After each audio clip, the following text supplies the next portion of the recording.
Buenos dias! Pasyal naman tayo sa southernmost part of the Philippines, ang huling probinsya ng Pilipinas. Kung saan ito ay mayaman sa kultura, sa pananampalataya, at sa mga magagandang kalikasan na pwede natin ipagmalaki sa ibang bansa. Tara at bisitahin natin ang probinsya ng Tawi-Tawi. Ibabahagi ko sa inyo ang mga highlights sa aking pagbisita sa probinsya ng Tawi-Tawi. Mula Bonggao, Tawi-Tawi, 15 minutes by speedboat, mararating natin ang Sangay Quiapo Island and Beach Resort. Pagdating dito ay bubungad sa iyo ang isang maliit na fish sanctuary na punong-puno ng malalaking isda.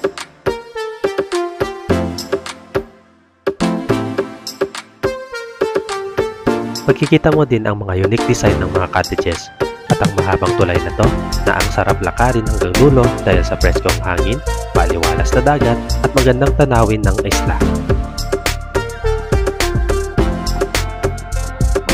At ang dulo ng tulay ay ang Sangay Quiapo Island.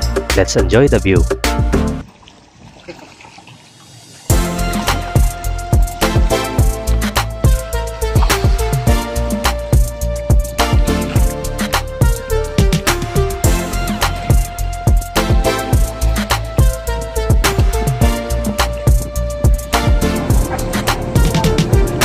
Let's go to our next destination.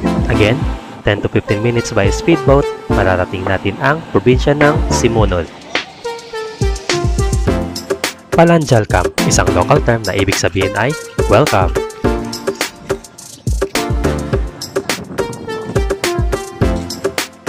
Dito sa Municipality of Simunul, may isang istruktura silang pinapahalagan, ang Masjid Sheikh Karimul Maktoum.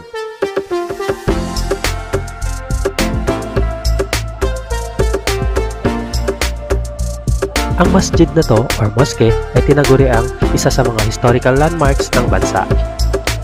Dahil ang mosque na to ay pinapaniwalaang ang unang moskeng itinayo sa ating bansa.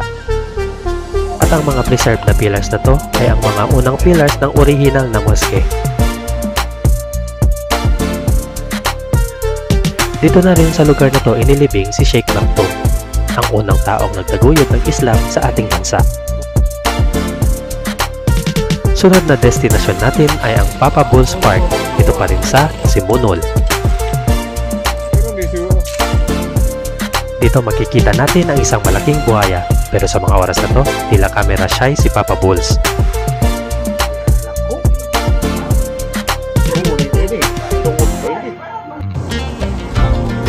Ang next destination natin ay ang isla na may pinakamahabang sandbar, ito ang Panampangan Island.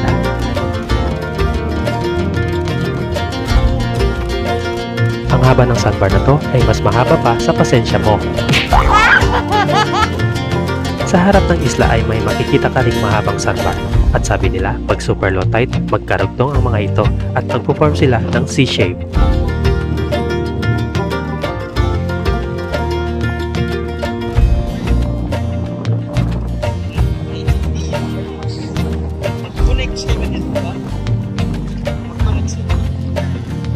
Forget nyo na ang mga problema nyo at mga tsinelas nyo at subukan nyo maglakad-lakad ng nakapaa dito sa malambot at maputing buhangin ng sandbar na to. Ang sandbar ng Panampangan Island ay umaabot sa 3,000 meters or 3 kilometers ang haba.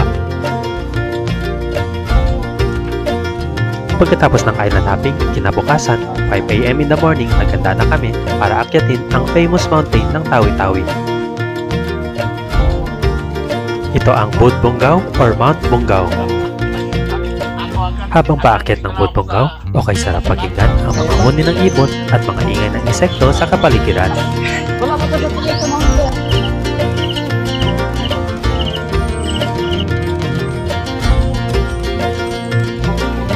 Monkey, monkey, monkey.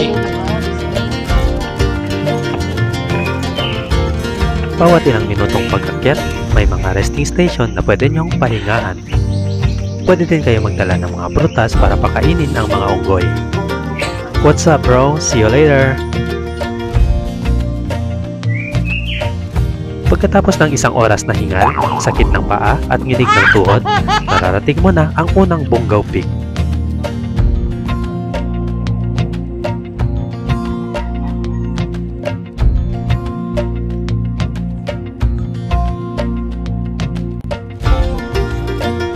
Ilang minuto pang akyatan mula rito, maaabot mo na ang tuktok ng Bunbonggaw, 342 meters above sea level.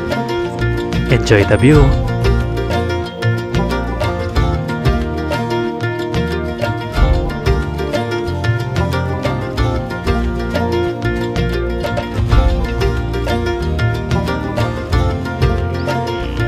At syempre, selfie-selfie para may ebidensyang nakaakyat ng Bunbonggaw.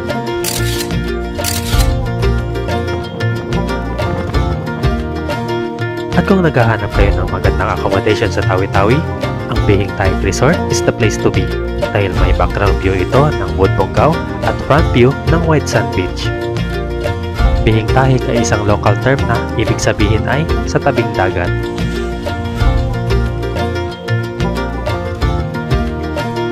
Follow Provincia Diaries for more videos. Muchas gracias!